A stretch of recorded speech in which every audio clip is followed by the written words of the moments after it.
बिस्मिल्लाहिर्रहमानिर्रहीम। सामीन ग्राम अस्सलाम वालेकुम। बबलू वॉइस चैनल आपके लिए हंसी और कैको से भरपूर एक और किस्सा लेकर हाजिर हुआ है, लेकिन उससे पहले आप दोस्तों से गुजारिश है हमारे चैनल को सब्सक्राइब करके साथ मौजूद घंटी के बटन को दबा दें। हमारी आज की कहानी का मौजूद सोहन है नया मुताला पाकिस्तान। रियासत पाकिस्तान एशिया के जनूब में वाक़या है। इसका कुल रकबा जितना भी है सब पर हुसैन सोसाइटियाँ बन रही हैं। रियासत का पूरा नाम इस्लामी जमहूरिया पाकिस्तान है, मगर इस्लाम और जमहूरियत दोनों से ही महरूम है। रियासत के झंडे में दो रंग है। सब्ज रंग मौलवियों की अक्सरियत को जाहिर करता है और सफेद रंग एस्टेब्लिशमेंट की इजारादारी को जाहिर करता है। रियासत 4 बाकायदा और एक बेकायदा सूबे पर मुश्तमिल है। रियासत पाकिस्तान 1947 में अंग्रेजों से आज़ाद हुई, मगर अंग्रेजों के गुलामों से ताहाल आज़ाद नहीं हो सकी है और उनसे आज़ादी के लिए कोई भी कोशिश अभी तक कामयाब नहीं हो सकी है। हर हुकूमत ने रियासती अवाम को रोटी, कपड़ा और मकान की बुनियादी ज़रूरियात का असीर बना कर रखा हुआ है। रियासत पाकिस्तान दर हकीकत कई 100 रियासतों का एक मजमुआ है, जहाँ हर रियासत के अपने अपने कवानीन, कायदे और ज़ाब्ते हैं। अगर एक रियासत दूसरे रियासत के मामले में टांग उड़ाए तो टांग तोड़ दी जाती है। जैसा कि रियासत सिंध है, इस पर पीपल्स पार्टी का कब्जा है। ऐसी ही एक रियासत का नाम लब्बैक है। ऐसे ही और भी बहुत से मौलवी हैं जिन्होंने अपनी अपनी अलग रियासतें बना रखी है। अगर रियासत पाकिस्तान कभी उनके मामलात में मदाखलत की कोशिश भी करे तो ये मदारस के सिपाही लेकर सड़कों पर निकल आते हैं और रियासत पाकिस्तान का सांस बंद कर देते हैं।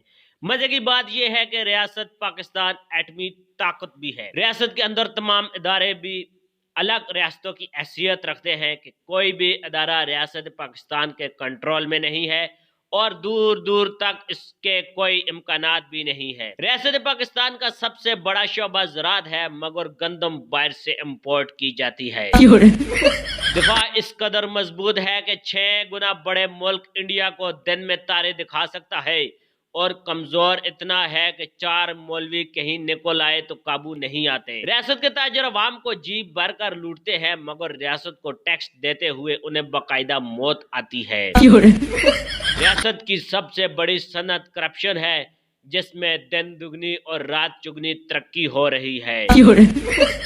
दूसरे नंबर पर मजहब और तीसरे नंबर पे सियासत है। तालीम, सेहत और इंसाफ भी बड़े कारोबारों में शुमार होते हैं। रियासत का आइन जिसकी लाठी उसकी भैंस है और दस्तूर के मुताबिक जंगल का कानून नाफिज है। रियासत का मुआशी ढांचा ऐसा है कि अमीर अमीर तर और गरीब गरीब तर हो रहा है।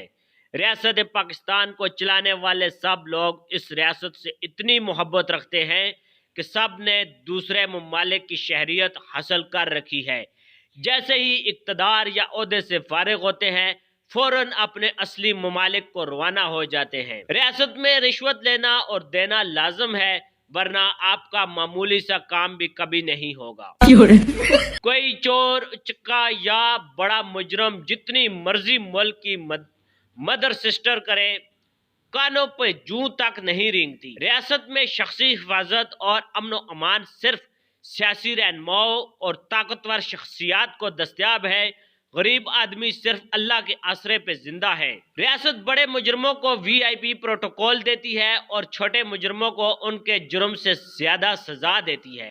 इंसाफ, सेहत, तालीम और दीगर मराहत लोगों को उनके औकात के मुताबिक दी जाती हैं। अगर आप इस रियासत पाकिस्तान के शहरी हैं तो आपकी अजमत और हिम्मत इंतहाई काबिल तारीफ है। फिक्र ना करें, इन दुनियावी तकलीफ से गुजरने के बाद आपकी आखिरत भली होगी।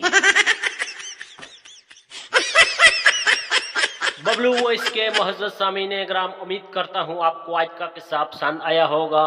वीडियो को लाइक और शेयर जरूर करें और कमेंट्स करके अपनी राय से जरूर आगाह करें। Thanks for watching. Allah Hafiz.